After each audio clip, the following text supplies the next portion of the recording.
जय श्री राम सभी भक्तों को। जय माता की। फिर एक नई वीडियो के साथ हाजिर हो गए हैं और आज की जो हमारी वीडियो है इसमें आप बताइए, क्या पिछले जन्मों का भी रिश्ता हमारा शक्तियों के साथ होता है? अगर होता है तो कैसे जाने? आज की वीडियो इसी विषय पे है।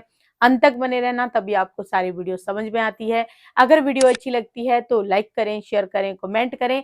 चैनल पे पहली बार देख रहे हैं तो चैनल को जरूर सब्सक्राइब करके रखिए, ताकि आप तक जो है वीडियो की नोटिफिकेशन सबसे पहले ही पहुंच जाए। और आप जो है गुरुजी को फेसबुक और इंस्टाग्राम पर भी फॉलो कर लीजिए, वहां पर भी आपको ज्ञानवर्धक वीडियो मिलती रहती हैं।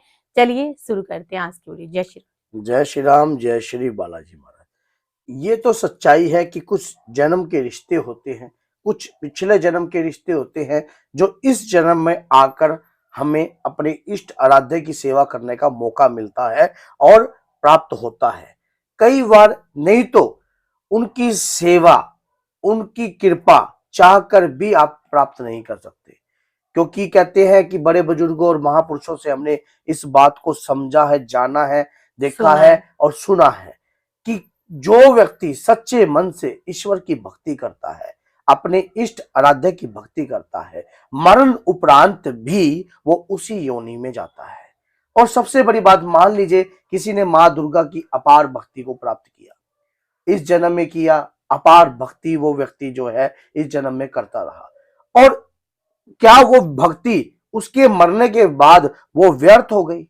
वो व्यर्थ नहीं होती है। कुछ क्षण के लिए उस कृपादायक आत्मा जो जो आत्मा ने भक्ति करी है और परमात्मा की भक्ति करी है, वो उसका जो पुरुषार्थ है वो एकत्रित हो जाता है। उस पुरुषार्थ के अनुसार ही अब जो कृपादायक जगत जननी है, उस दिव्य आत्मा को अगले जन्म में भी अपनी सेवादार चुनती है। और ऐसे ही आपके हनुमान जी महाराज, ऐसे ही माँ जगत जननी, ऐसे ही कालका माँ की कृपा, ऐसे ही भैरव बाबा की कृपा, सबकी देवी देवताओं की कृपा ऐसे ही प्राप्त होती है। कहते हैं कि पिछले जन्म में बाबा, पिछले जन्म में बाबा, तेरे हम पुजारी थे, तेरे हम पुजारी थे, आज भी है और कल भी रहेंगे। क्योंकि ये जन्म जन्मांतरों के जो रिश्ते हैं, ये स्वयं परमात्मा ने हमें दर्शाए हैं। अब कुछ मैं ऐसे संकेत आपको बता रहा हूं जिससे आप जान सकते हो कि आपका कोई ना कोई जो रिश्ता है पिछले जन्म से ही शक्तियों से है। जैसे कि आप पूजा कर रहे हो माँ दुर्गा की और आपकी लगन लग रही है हनुमान जी के प्रति, आप पूजा कर रहे हो माँ दुर्गा की, लगन लग रही है हनुमान जी के प्रति, पूजा कर रहे हो माँ दुर्गा की, लगन हनुमान जी के प्रति लग रही है, तो कहीं ना कहीं माँ से, माँ के माध्यम से ही बाबा की कृपा आपने प्राप्त करी है कोई पिछले जन्म के अंदर। और लगातार आपका अपने इष्ट आराध्य के प्रति पता नहीं क्यों एक अटैचमेंट सी उभर आती है। समझ में नहीं आता, कई बार आपको ये लगता है कि मैं कौन हूं, मेरा इस संसार में आने का महत्व क्या है, क्यों है, और अपने इष्ट की आराध्य की कृपा आपको प्राप्त करने का मन करता है। ऐसे बहुत सारे जगहों पर भी ऐसा हुआ है कि जब उनको खुद को स्वप्न आते हैं, कई बार ऐसे कि जैसे माँ दुर्गा की उनको दिखाई दे रही है, माँ की कृपा उनको दिखाई दे रही है और उनकी जो बातें हैं वो सत्य भी निकलती हैं। हालांकि वो इस जन्म में कोई पूजा पाठ नहीं कर रहे हैं, लेकिन पिछले जन्म की कृपा जो है इस जन्म में है, तो परमात्मा ने उनको चुना हुआ है पिछले जन्म से ही। ऐसे कोई हनुमान जी की सेवा नहीं कर सकते, ऐसे कोई माता की सेवा नहीं कर सकते।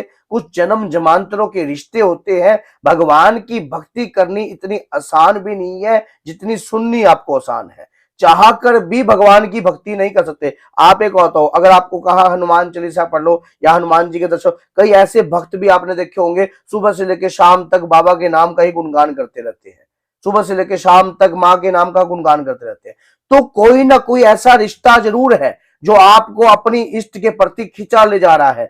चाह कर भी आपको कई बार व्यक्ति बोल देता है कि आपकी भक्ति ने क्या प्राप्त किया, आपने ये भक्ति कर कर कर क्या पा लिया, लेकिन आपके मन में फिर भी आत्मा संतुष्ट है। तो ये संतुष्टि है कहां की? इस जन्म की तो कोई संतुष्टि नहीं है, ये जन्म की संतुष्टि पिछलों की है, जो आपने अपने इष्ट आराध्य को तृप्त किया है। और उनकी कृपा से कभी आपने पीछे मुड़कर नहीं देखा। तो ऐसे भगत को क्या करना चाहिए? जैसे अगर उसके साथ इस तरह के संकेत होते हैं ऐसे तो उसको किस राह भगत पे को चलना चाहिए? अपने इष्ट की आराधना करने के लिए तत्पर रहना चाहिए, उनको अपने इष्ट से प्रेम करना चाहिए, उतनी ही दुगनी ताकत से पूजा में ध्यान दे देना चाहिए, अपनी लगन लगा लेनी चाहिए कि लगन तुमसे लगा बैठे, जो होगा देखा जाएगा। तो उन्हें अपना बना लो और उनसे लगन लगा लो। बस एक बार लगन लग गई, ये संसार सब मिथ्या लगने लग जाएगा।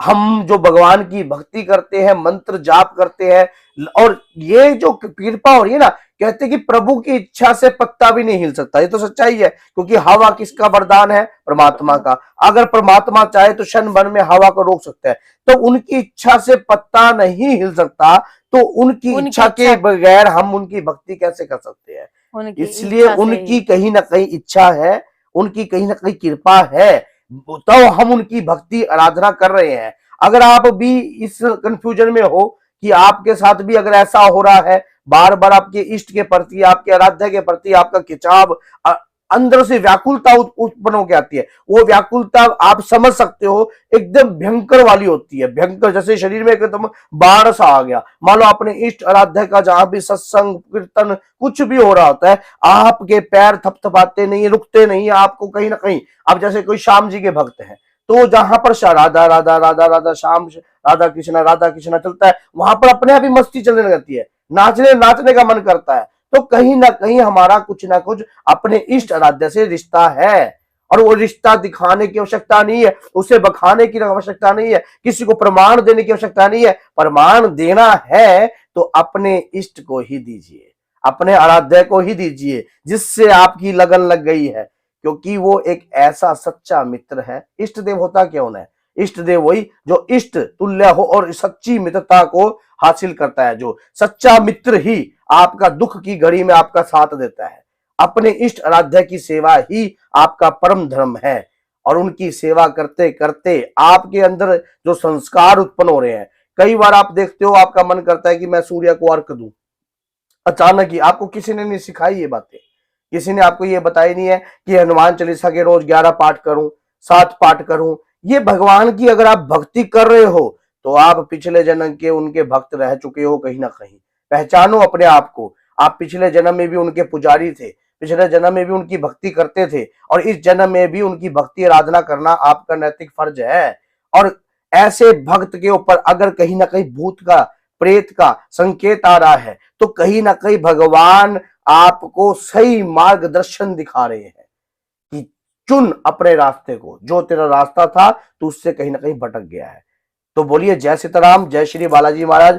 आज आप यही पूजा करते समय यही भजन गाना कि पिछले जन्म में बाबा, पिछले जन्म में बाबा, तेरे हम पुजारी थे, तेरे हम पुजारी थे, आज भी है और कल भी रहेंगे। सच्चाई है, तो क्यों ना मिलकर आप अपने इष्ट आराध्य को मनाइए और अपने पिछले जन्म को याद कर उनकी सेवा कीजिए, और उनकी जो पिछले जन्म ने आपने कृपा प्राप्त करी थी वो इस जन्म में भी प्राप्त कीजिए। जय सीताराम, जय श्री बालाजी।